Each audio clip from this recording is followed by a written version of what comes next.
This is Isaac. He's 6 months old. This is after I've seen him for a few lessons. He had a meningitis at a month old that they believe he got at the hospital, and then they discovered hydrocephalus at 2.5 months old, and they put a shunt in his brain. You can see here he doesn't know how to roll over, and when he does, he doesn't know how to lift his head off. You can see that he had torticollis with the top of the head going over to his right, and couldn't roll over. When I saw him first, his hands were fisted all the time. Here he starts opening them a little bit. He actually started opening them after the very first lesson. And look here, he is already able to roll on the belly and bring the head up. And Isaac was learning very fast, but the torticollis took a little while to clear. And as you can see, very quickly, Isaac began reaching out for objects, but the hands are still spastic, the fingers are still spastic, and Isaac was gone for 2 months because the shunt failed.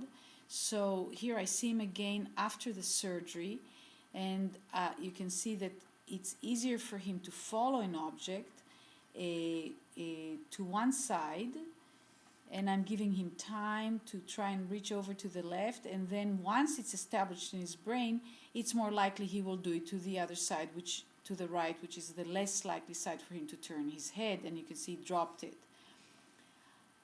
I continue working with Isaac. Here's his twin sister, and look that they're not that different from one another anymore in the way they roll over. So Isaac was starting to catch up. The mother was told not to expect him to do well, and look how his hands are more open, his ability to sit and move the head in space gets very clear, the wrists are free.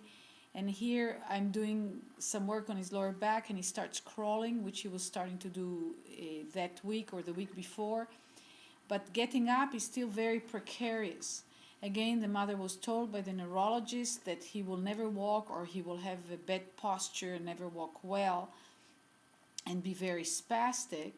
And as you can see, everything I do is really trying to get Isaac's brain to recognize what he needs to do in order to execute his intentions. And here it's much easier for him to get up. Really, every lesson there was very, very clear progress. But here we're looking at Isaac a year later, so it didn't all happen in one day, but everything he learned to do, he did so well. And of course the boy is so intelligent, he's playing. He's not talking here yet, so that was another thing the mother was told, that he might never speak. So it was very traumatizing for her because she kept hearing what he will not do. My contention all along was, since he can learn to do each single thing so well, he has a nervous system that's capable of organizing action in such exquisite quality, it's only a question of time. Here he walks independently for the very, very first time in his life at the end of a lesson. Most people, if they didn't know that anything was the matter with Isaac and didn't know his age, would think that he's a perfectly healthy, normal child, which he is. The only thing is, he took a little longer to develop given his traumas. Without this work, he could have very well ended up having the limitations, or many of the limitations he was predicted to have. Many were concerned that Isaac will never talk. Again, he got to talking much later. Oh, you are so strong. And it's too heavy. It's too heavy? Can you drag it? Can you move it on the floor?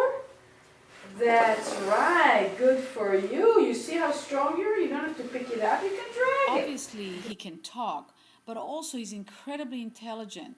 And if you just watch how he's going to figure out how to push the chair forward, you can see that this child really knows what he's doing, and he's going to have a very bright future. Today's limitations are nothing if he continues doing the work.